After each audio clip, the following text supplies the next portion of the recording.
Fala pessoal, tudo bem com vocês? Aqui sou eu, professor Juliano. Vamos fazer aqui então a correção da prova da Universidade Federal do Paraná de 2024 para 2025. Uma prova que foi, ao meu ver, ali um tanto quanto tranquila, hein? Na verdade, não achei uma prova muito complicada. Temas comuns. Sempre tem uma questão ou outra um pouco estranha que a Federal cobra, que é aquela questão, né, que os alunos comentaram sobre o caso da Revolução Mexicana, que, meu Deus, quando os alunos estavam comentando sobre essa questão no grupo do WhatsApp, eu falei, nossa senhora, a Federal cobrou um negócio muito complexo aqui. Pô, mas aí você vai ver a questão, bicho, é uma questão muito tranquila, tá? Então, uma prova que não fugiu muito dos padrões da universidade, uma prova que tinha algumas questões um pouco mais complicadas, que cobrou uma efeméride importante, que a gente vai falar sobre ela lá na última questão, tá?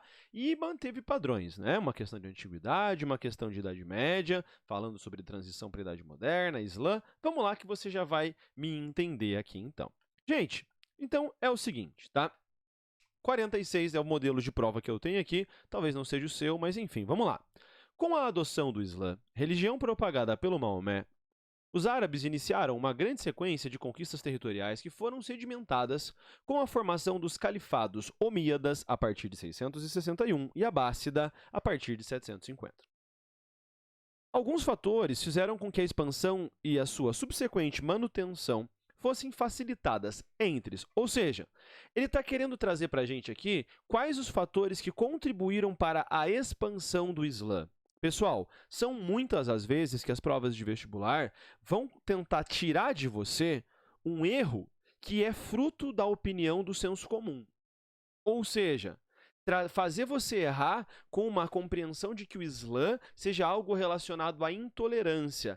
E aí, a resposta vai estar, na maioria das vezes, sendo o oposto, né? O islamismo sendo uma religião que se expandiu, por exemplo, surge em 622 com Maomé. 32 Maomé morre, divisão sunitas e xiitas. A partir disso, nós temos os califados, o Islã vai se expandindo militarmente pelo norte da África, domina, inclusive, depois a Península Ibérica por um período, né? E vai estabelecer lá os Emirados, por exemplo, como é o caso do Emirado de Córdoba. E o Islã, galera, fica conhecido por como que ele vai se expandir. Ele fica conhecido pela sua tolerância cultural e pela sua tolerância religiosa. Você tinha que lembrar disso. Tá? Como, portanto, que o islamismo se expandiu, tá? Quais fatores que facilitaram a sua expansão e a sua manutenção, ou seja, ele permanecer nas regiões em que ele havia chego.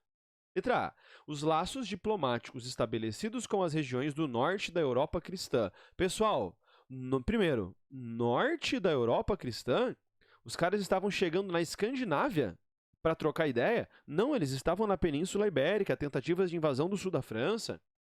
Portanto, uma região sul da Europa. Especialmente o tratado entre o Califado Abássida e o Reino Franco de Carlos Martel. Pessoal, o Carlos Martel é um prefeito de palácio, ele é pai do Pepino Breve. Ele vai vencer os muçulmanos na Batalha de Poitiers no ano de 732. E ele contém o avanço dos muçulmanos ali na região da transição da Espanha para a França. Tá? Então não tem relação nenhuma disso aqui. Tá? Na verdade, nós tivemos conflitos entre Carlos Martel e os muçulmanos. Letra B, que já é a correta, né? Enfim. A permissão de que os povos conquistados mantivessem suas religiões mediante o pagamento da jizia, imposto cobrado de súditos não muçulmanos. Tá perfeito. Dá uma olhada. Esse elemento aqui talvez tirasse tua atenção, correto? Só que na maioria das vezes em que esses nomes aparecem, eles não são o detalhe que você deve prestar atenção, como foi o caso nessa questão. Os muçulmanos cobravam um imposto para que, sei lá, um judeu, um cristão, pudesse manter as suas tradições culturais. Certo? Por isso que a B está correta. Muito tranquila essa questão. O fundamentalismo religioso dos árabes, que eram movidos pelo fervor da jihad, termo que pode ser traduzido como a guerra santa. Pode ser traduzido como a guerra santa? Pode. Mas isso vai fazer com que eles se expandam e mantenham os seus domínios sobre as outras regiões?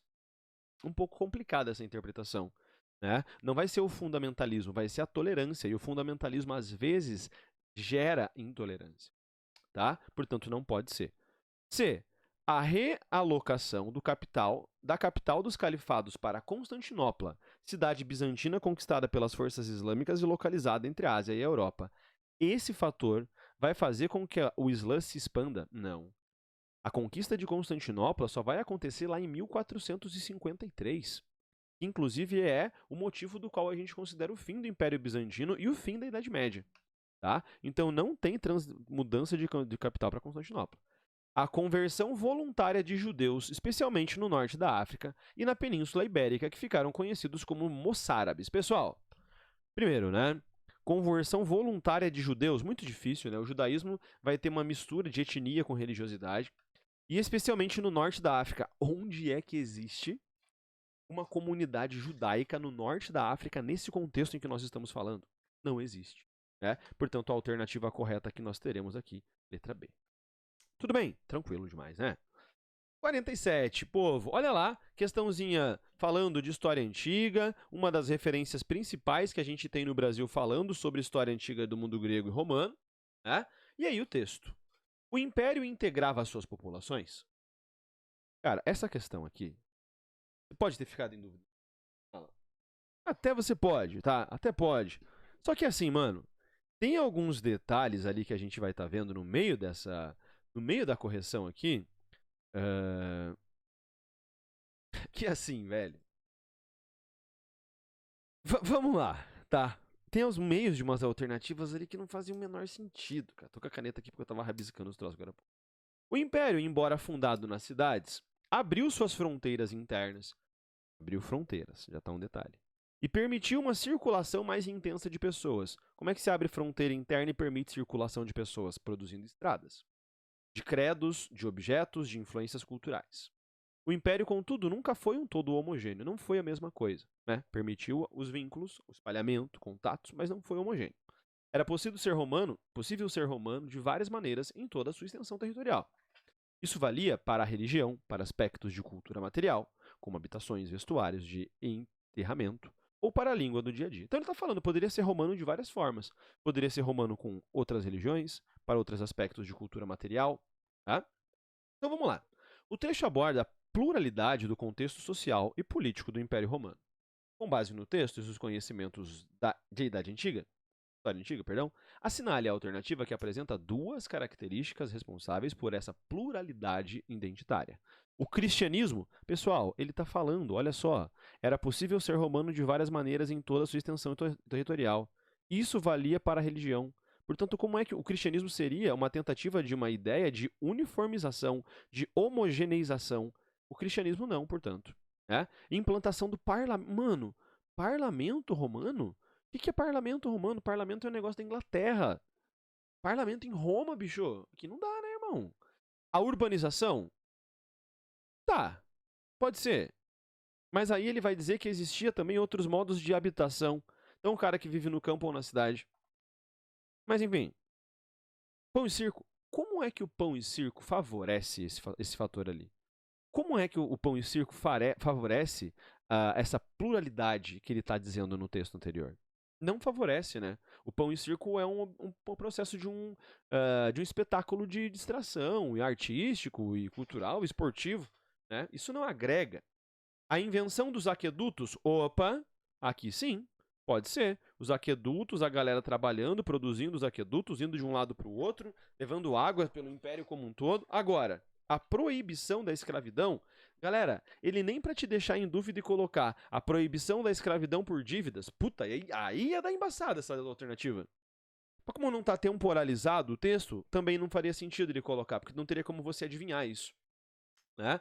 E outra, né? Roma proibia a escravidão? Não, não tem proibição da escravidão, por favor, falso. A construção de estradas, sim, a construção de estradas vai favorecer a circulação mais intensa de pessoas. E a universalização da cidadania romana, olha, você teria todo o direito de ficar em dúvida com essa questão da universalização da cidadania romana.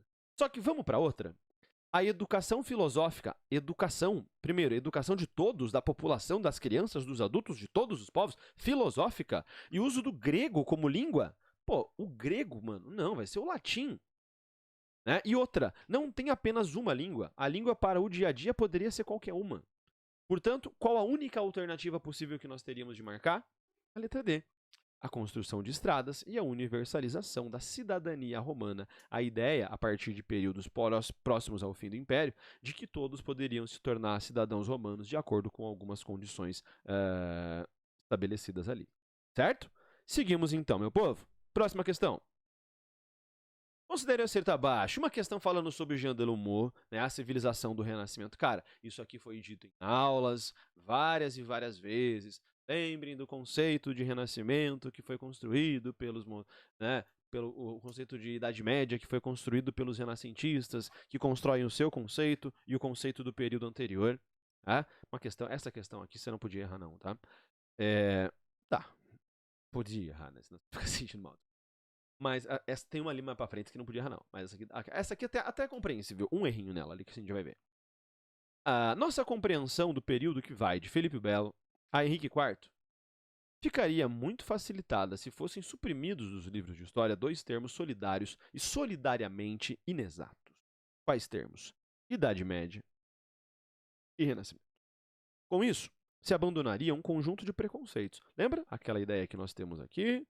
Faz lá aquela linhazinha do tempo, aí você tem lá século V, né, até o século XV, aí a galera que vem aqui vai querer renascer características lá da antiguidade, e aí eles vão se auto-intitular renascentista. Não vou escrever tudo que a minha letra vai ficar horrível. E eles queriam renascer, portanto, características da cultura greco-romana. E eles se auto-intitulam renascentistas. Só que para muitos isso é compreendido como um período da história. Então existe o período da Idade Média, aí existe o período do Renascimento. Com isso, se abandonaria todo um conjunto de preconceitos. Ficar-se-ia especialmente livre da ideia de ter havido um corte brusco que veio separar uma época de luz de um período de trevas. A ideia, né, de que acabou um período, você passou vum, né, passou um negócio assim, um sabre ali, dividiu o tempo e o espaço, e aí chegou uma nova fase da história. Isso aqui é uma construção sempre feita pelos historiadores. No trecho, o historiador Jean Delumeau aponta que uma separação bem demarcada entre o período medieval e o período renascentista é fruto de análises historiográficas. Óbvio, né, gente? Se o Renascimento próprio se inicia aqui no século XIV e vai até o século XVI, ele perpassa os dois períodos. Né? Analise é fruto de análises historiográficas posteriores e não necessariamente dos processos históricos ocorridos entre os séculos XIV e XVI. Com base no texto e nos conhecimentos sobre história moderna, assinale a alternativa que apresenta corretamente um elemento de continuidade entre os períodos. Aqui ele está te dizendo, eu estou usando a nomenclatura período da Idade Média e período do Renascimento. Ele está te dando isso. E está te dizendo, me diga alguma coisa, algum elemento de continuidade entre os dois períodos. Algo que existia na Idade Média e permaneceu existindo no Renascimento. Tá? A organização política e econômica feudal, pessoal, não, né? A partir do período moderno, as monarquias feudais começam a ir deixando de existir. Acontece aquele processo de centralização política e o declínio do sistema feudal. Lembra? Nós temos lá, então, tá? Aquela ideia de alta Idade Média com o feudalismo se desenvolvendo e baixa Idade Média quando o feudalismo declina. Tá bom? Lembrar-se disso de acertar essa questão. E se espalhou das regiões francesas para a Península Itálica, especialmente nos séculos XV e XVI. Já estava errado antes, né? A doutrina do despotismo esclarecido. Pessoal, ai, senhor, existia despotismo esclarecido durante a Idade Média e continuou existindo durante o período do Renascimento. Pô, a ideia de despotismo esclarecido é um conceito que os historiadores vão trazer para analisar o período do iluminismo, que é a maneira como os reis iluministas deveriam comandar, lá no século XVIII, portanto. E então não existia isso na Idade Média. Isso não existia, não tem como manter, mano, não tem como continuar. Quem embasava a legitimidade dos governantes no medievo e manteve-se firme nos séculos seguintes, pelo amor de Jeová. Né? A religiosidade cristã. Professor, mas não tem aquela ideia de que a Idade Média é teocentrismo e o Renascimento é antropocentrismo? É uma ideia, né? Só que, pega um exemplo, as obras de arte do Michelangelo, as principais estão aonde? Dentro da igreja. Ué, teve rompimento total? Não. E outra, a igreja católica existia durante a Idade Média? Sim, permaneceu existindo? Tá aqui até hoje, né, filho? A religiosidade cristã, marcante nos séculos medievais e perceptível em diversas obras artísticas e textos do Renascimento do Ocidente. Perfeito, cara, tá perfeita essa alternativa. né? O espírito cruzadístico. Pô, existia cruzada antes, e aí continuou existindo as cruzadas depois? Não, né? Que moveu diversas campanhas militares desde o século XI e no Renascimento, delimitou o movimento inquisitorial. Mano, ele colocou Santa Inquisição com Renascimento numa mesma coisa. Perdão, com cruzadas numa mesma parada. Nada a ver, né? A ideia do antropocentrismo. Então existia antropocentrismo na Idade Média e permaneceu existindo no Renascimento, que foi amplamente discutido nos moteiros medievais e ganhou verniz cultural com os artistas do Renascimento. Não, né, gente? Senão não chamaria nem Renascimento, porque você já estava existindo, né?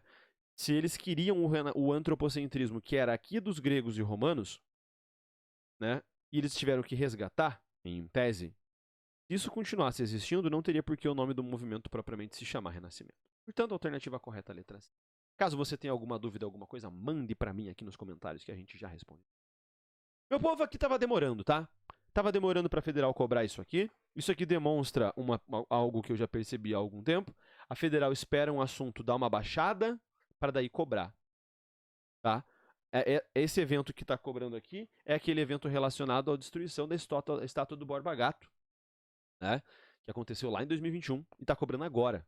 Significa que, sei lá, daqui um ano, 2, a Federal talvez aborde uma questão sobre Covid em história, né? Porque ela tá deixando passar a poeira para depois poder abordar. Em julho de 2021, manifestantes incendiaram uma estátua do bandeirante Borba Gato. Aquela ideia da disputa de memória, né? Que sempre existe. Localizada no sul de São Paulo. Foi o galo de luta, né? Que foi preso lá, o entregador lá de São Paulo. A ação foi considerada vandalismo por alguns e um ato político por outros. Sempre é isso. Não existe, portanto, neutralidade no processo, tá? A dissonância nessas posturas revela um embate público sobre a construção de imagens e memória da história do Brasil. O Federal está sempre cobrando uma questãozinha de memória no meio disso tudo aqui. Assinale a alternativa que explica corretamente esse embate entre a construção de imagens, da imagem dos bandeirantes e a memória da história do Brasil. Ora, não tem como eu ficar falando mais sobre isso porque não vem ao caso. E também por conta de que as alternativas elas dão muita informação. Por serem portugueses de nascimento, bandeirantes como Borba Gato, primeiro, tem como a gente ter certeza que esses caras são portugueses de nascimento e o que ele está querendo dizer, né, com a ideia de português. Bandeirantes como Borba Gato passaram a ser vistos de forma negativa durante o período da República Velha. Errado. Durante o período da República Velha é que se está construindo a imagem dos bandeirantes como heróis. A construção da ideia do bandeirante como um herói, como um mito, é o mito fundacional de São Paulo, é forte durante o período da República Velha. Vai de 1889 a 1930. A criação da imagem, e não visto de forma negativa durante esse período. Uma vez que o novo governo buscava fomentar o nacionalismo por meio de personagens nativos da história do Brasil. Não, né? Ele trouxe a ideia de ser português e para tentar te induzir ao erro. Tradicionalmente considerados heróis e forjados como símbolos da identidade nacional, os bandeirantes passaram a ser questionados. Eles passaram a ser o quê? Questionados pela historiografia recente, por suas ações violentas e excludentes, como o assassinato, a caça e a tentativa de escravização de indígenas nativos. Certíssimo, né? A imagem do bandeirante lá no meio de uma rodovia em São Paulo representa aquele cara que foi o desbravador, mas representa também o cara que matou indígenas e aprisionou indígenas, estuprou mulheres, ou a imagem dos bandeirantes de uma forma geral. Portanto, para um descendente de indígena, quando ele observa aquilo, ele vai ver o algoz do seu povo. Ah, professor, mas isso aí é mimimi. Ah, é mimimi? Então, se a gente tivesse uma estátua do Hitler na Alemanha, e os judeus passassem na frente dessa estátua todo dia? Acho que eu já consegui te convencer, né? C. É óbvio que essa alternativa está correta. Muito boa essa questão. Apesar de uma questão óbvia, uma questão boa, necessária. Desprezados desde o início do século XX, não são desprezados desde o início do século XX por movimentos culturais como os modernistas. Os bandeirantes foram recuperados como fruto do orgulho nacional durante a ditadura militar, motivo pelo qual passaram a ser questionados novamente após a redemocratização. Não é bem assim, o modernismo vai ter uma vangloriação também dos bandeirantes. Tá? Os militares têm um vínculo com isso, mas não é a questão da redemocratização que traz o questionamento também. Símbolos marcantes da identidade brasileira. Os bandeirantes foram idolatrados por seu vasto conhecimento sobre o território, ao passo que, mais recentemente, passaram a ser questionados por não representarem o Brasil como um todo, dada a sua vinculação exclusiva com São Paulo. Olha essa alternativa aqui, mano. Uma alternativa boa, hein? O que a gente pode perceber de erro nessa alternativa? Símbolo marcante da identidade brasileira, os bandeirantes foram idolatrados por seu vasto conhecimento. Vejam, o vasto conhecimento, o conhecimento não é algo que vai ser... Tá, pode ser considerado, em certo sentido, um conhecimento. Mas o ponto que vai levar a eles serem questionados, né, passaram a ser questionados por não representarem o Brasil como um todo, dada a sua vinculação exclusiva a São Paulo. Não é a questão de lhe representar apenas São Paulo que vai fazer com que os questionamentos surjam. É o que o bandeirante significa. É o que a sua ação em si, e não a sua origem paulista, representa. Né? Porque, veja, não existe Brasil nessa época também do período colonial. Nós somos colônia, nós somos América Portuguesa. Né? Portanto, também não. Então, falso, falso, falso. Embora muitos bandeirantes fossem violentos, motivo que sustenta certos questionamentos contemporâneos, a caça aos indígenas não era a prerrogativa das expedições, que são, hoje, louvadas pelo pioneirismo da catalogação de espécies da fauna e da flora. Pelo amor de Deus, né? Tá querendo dizer que os bandeirantes foram mais responsáveis por catalogar a fauna e a flora do que por matar indígena, do que explorar a mão de obra nativa. Né? E outra, embora muitos bandeirantes não... A caça não era prerrogativa das expedições. Era sim, era um dos tipos de expedição. Era o sertanismo de contrato, né? Que eles vão estar dizendo aqui que é o sertanismo para ir... Não, o sertanismo de contrato é para destruir quilombo. A gente tem o de prospecção de metais. E os... Esqueci o nome. Feito para captura de indígena. Captação, né? Captação. Então, aí não tem... Né? Essa é uma questão boa, uma questão... Né? A gente teve algumas... Não tem uma possibilidade... Talvez, se você tivesse cansado demais, cara, você não conseguia entender e marcava a letra D, né? Mas aí você já entendeu que o raciocínio te leva e a única possível é B mesmo. Próxima. Questão muito tranquila. Sobre a lei de terras, né? Em 18 de setembro de 1850, o imperador Dom Pedro II, sempre tem uma questão sobre o segundo reinado, tá aqui, né? A federal foi um pouco sem criatividade aqui. Dom Pedro II assinou a Lei 601, também conhecida como Lei de Terras. Esse é um marco legislativo importante na história do Brasil, pois representa o que foi a Lei de Terras. Uma lei assinada ali no ano de 1850, que marca aquele contexto que nós estamos tendo, junto também com a assinatura da Lei Eusébio de Queiroz, que está demonstrando tendências relacionadas ao fim da escravidão, certo? Com pressões inglesas, mas também que vão marcar o início da entrada de mão de obra imigrante europeia no Brasil. E a lei de terras ela vai ser uma lei que vai regulamentar a posse da terra. Até então você tinha as terras que elas eram recebidas do Estado, as sesmarias, ou alguém que fosse herdeiro de um proprietário antigo. A partir da lei de terras você vai precisar de um documento que comprove a posse da sua terra. Com isso, inclusive, né, negros que tinham conseguido fugir mesmo assim constituir moradia em algum lugar, perderiam a posse das suas terras porque não teriam um documento comprovando a sua terra. Aí ganha força aquele famoso movimento da grilagem de terra, né?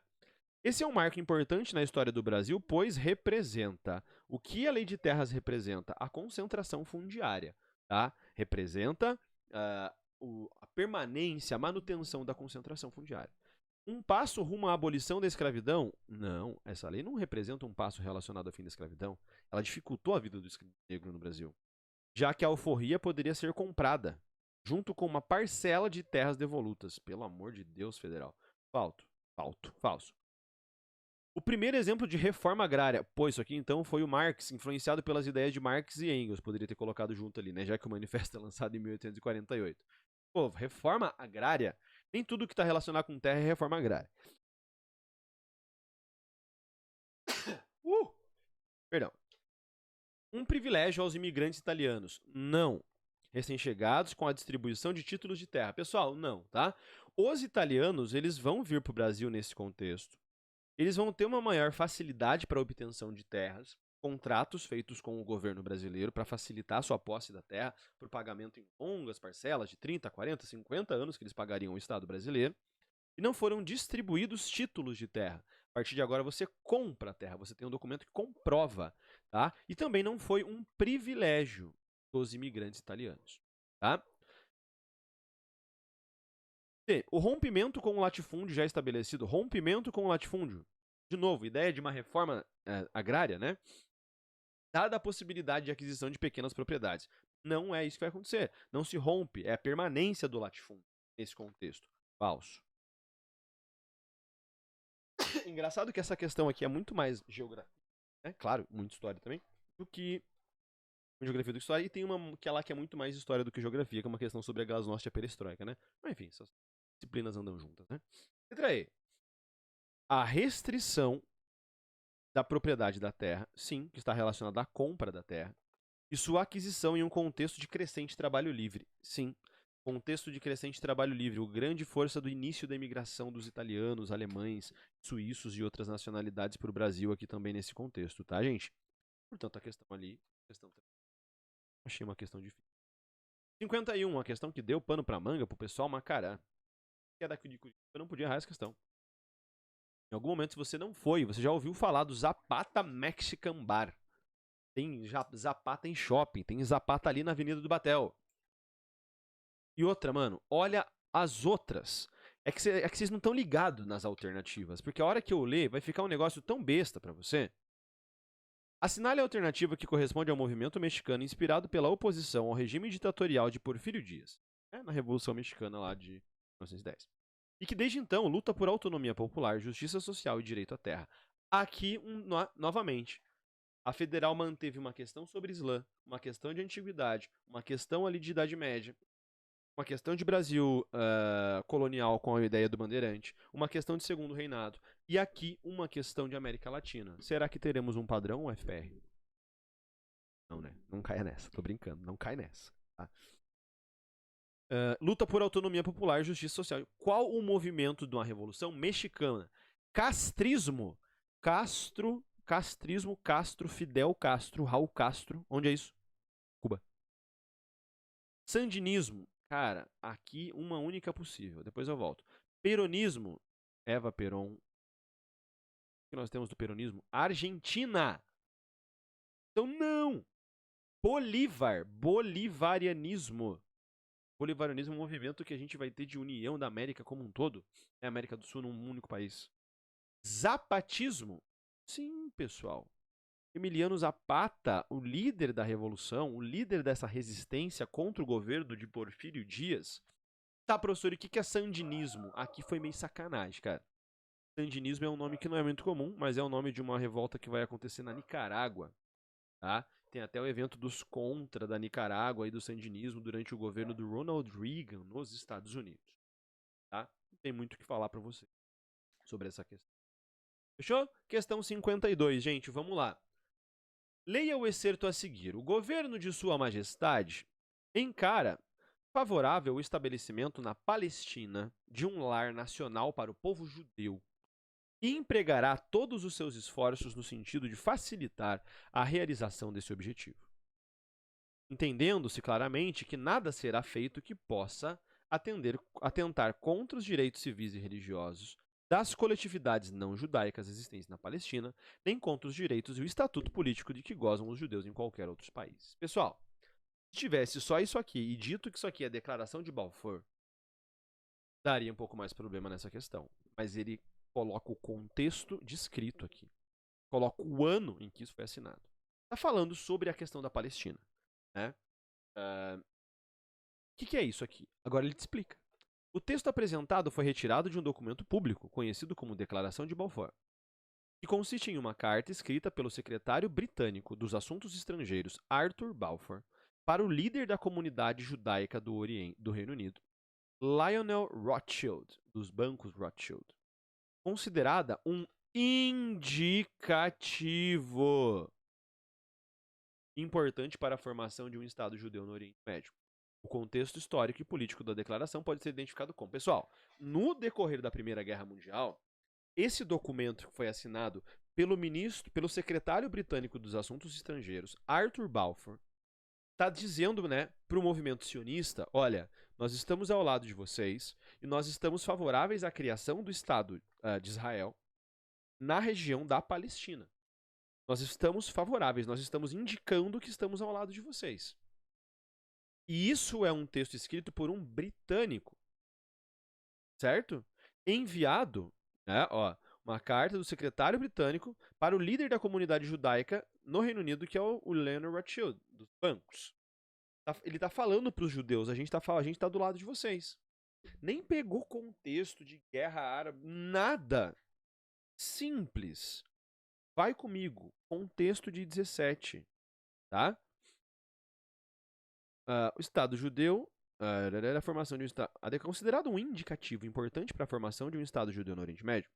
O contexto histórico e político da declaração pode ser identificado como o contexto. Ali é contexto de Primeira Guerra Mundial. É um contexto em que nós estamos tendo a crise, o início de uma crise do imperialismo britânico e da divisão do Império Otomano. Sim, um tratado que eu falei em aula sobre isso aqui com vocês, inclusive, pessoal. Tratado de Lausanne, um dos tratados de fim da Primeira Guerra Mundial. Nós temos o Tratado de Versalhes, que você lembra, mas aí você esquece do Tratado de Saint-Germain, que é para o Império Austro-Húngaro, e do Tratado de Lausanne, que põe fim ao Império Otomano. E aí, início dos mandatos britânico e francês nas regiões em regiões que pertenciam ao Império Otomano. Sim, está corretíssima essa alternativa. Da busca por petróleo e desmantelamento das lideranças dos partidos palestinos, vejam, não representa isso, porque não se está desenvolvendo o Estado. É um texto que indica que os ingleses são favoráveis à criação de um Estado judeu na Palestina. Não está tendo desmantelamento das lideranças dos partidos palestinos. E onde aparece isso no texto também? Né? A atuação internacional da ONU. Meu mano, se você acha que a ONU está existindo nesse contexto aqui, desculpa, mas você tem que estudar um pouquinho mais, né, bichão? Porque a ONU só surge em 1948. Contenção do avanço bolchevique dentro do Império Otomano. Bolcheviques estão chegando ao poder em outubro. Né? ONU. Do sionismo. É um contexto de sionismo? Que é de surgimento do movimento judeu? Sim. Agora, reparação histórica pelo Holocausto? Não dá, né, pessoal? O Holocausto só começa em 33. Portanto, não tem como a declaração de Balfour, que é de 17, está sendo relacionada ao Holocausto que não tinha nem ocorrido ainda. Do nacionalismo árabe e de supressão do radicalismo islâmico. Primeiro, o radicalismo islâmico suprimido, como é que ele vai ser suprimido se ele não existe nesse contexto aqui? É um contexto de relação com o nacionalismo árabe. Nossa, aquele quis pegar que árabe e judeu é a mesma coisa pra jogar no senso comum maluco, portanto a letra aí também não tem como a gente marcar. Penúltima. Olha aqui, percebi também um detalhe importante. Na última prova federal cobrou uma questão sobre imperialismo, falando sobre um texto do Fanon. E nessa ele coloca de um dos professores ali do Fanon, uma das grandes referências pro Fanon, que é do Aimé Césaire. É um cara que também fala sobre a questão do colonialismo. Olha lá, isso. Sobre o colonialismo. É exatamente esse o título do texto dele que a gente tem então, né? Ninguém coloniza inocentemente. Ninguém coloniza impunemente. Uma nação colonizadora, uma civilização que justifica a colonização, portanto a força, já é uma civilização doente. Uma civilização moralmente atingida. Colonização, uma cabeça de ponte em uma civilização da barbárie que, a qualquer momento, pode levar à pura e simples negação da civilização. Esse texto, publicado originalmente por Aimé Césaire, em 1950, denuncia as violências do colonialismo europeu e seus efeitos morais tanto para o mundo colonizado quanto para a Europa. Se você também leu o texto do Fanon, isso aqui te ajudava, a leitura do texto do Fanon te ajudava a entender ainda mais esse contexto aqui. A respeito do colonialismo europeu na África e seu legado para o continente e no século XX, o legado do colonialismo para a África no século XX, assinale a alternativa correta. As classificações étnico-raciais e o estabelecimento de fronteiras arbitrárias por parte das metrópoles ajudam a explicar diversos conflitos civis em países africanos formados após o processo de descolonização. Mesmo, tá corretíssimo, vamos para as outras, depois eu volto. A captura e o tráfico de pessoas escravizadas intensificados entre os séculos 19 e 20, pessoal, Entre os séculos 19 e 20, nós temos o declínio da escravidão. Né? Século 19, por exemplo, no Brasil, nós temos em 1888 o fim da escravidão aqui no Brasil. E o Brasil é o último país a abolir a escravidão nas Américas. Tá? Então, você tem um declínio. Ajudaram a criar um clima de violência. Como que né? Então, um raciocínio já vai levar o outro. Ajudaram a criar um clima de violência que deu origem aos governos ditatoriais e guerras civis no continente africano. Faz sentido? Falso. C. A interdição para a construção de ferrovias e escolas por parte das metrópoles barrou o desenvolvimento econômico de diversos países africanos, ocasionando crises de fome após a descolonização. É o oposto, né, gente? Os países do continente africano vão se aproveitar dessas construções feitas pelos colonizadores e utilizar até os dias de hoje. Tá? Isso daqui não vai ser um problema necessariamente assim apontado. Né? A proibição de missões catequizadoras cristãs, o colonialismo, tá? Não foi vinculado a missões civilizadoras cristãs? Foi sim. E hoje em dia, no século XX, não existiram nenhuma missão. Não existiram missões religiosas? Claro que sim. Condutoras de uma doutrina igualitária e universalista, abriu espaço para o surgimento das discriminações raciais e econômicas. Ou seja, como não tinha o cristianismo, os problemas surgem. Falso. Letra aí. O recrutamento de soldados africanos durante a Segunda Guerra interrompeu a implementação da democracia na África por parte das metrópoles colonialistas, o que ocasionou o surgimento de governos autoritários e violência interétnica. Não é a participação dos soldados africanos na África que vai gerar problemas que a gente tem implícitos na letra A.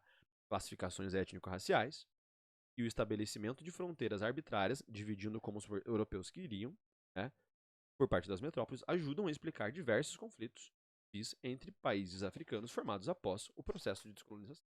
Perfeita. Tem que comentar também. 54, uma questãozinha aqui, ó, meu povo. Comentada em aula com vocês, sobre a efeméride da Itaipu em 1974. Única questão de efeméride, única questão sobre ditadura, não caiu o golpe, né? E aí, aluno, por favor, quando nós estamos em aula falando com você, gente, olha só, ditadura é um tema importante, tal coisa é importante, porque a federal pode cobrar.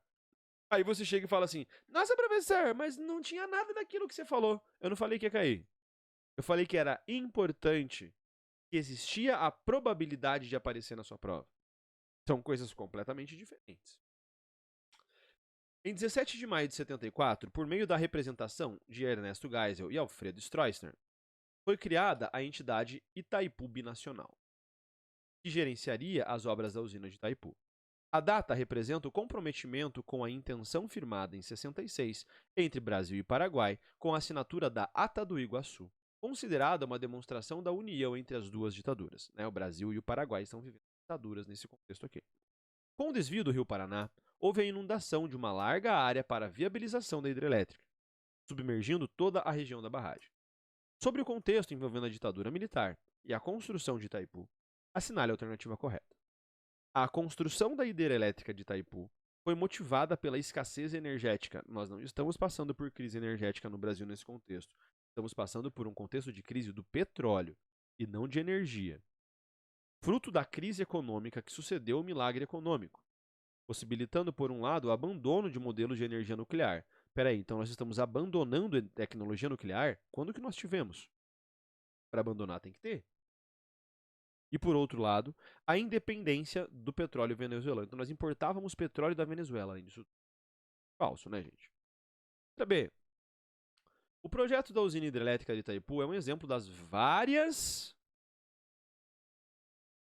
demonstrações centenárias de união entre Paraguai e o Brasil. Pessoal, se a gente voltar 100 anos antes disso aqui, portanto, para 1874...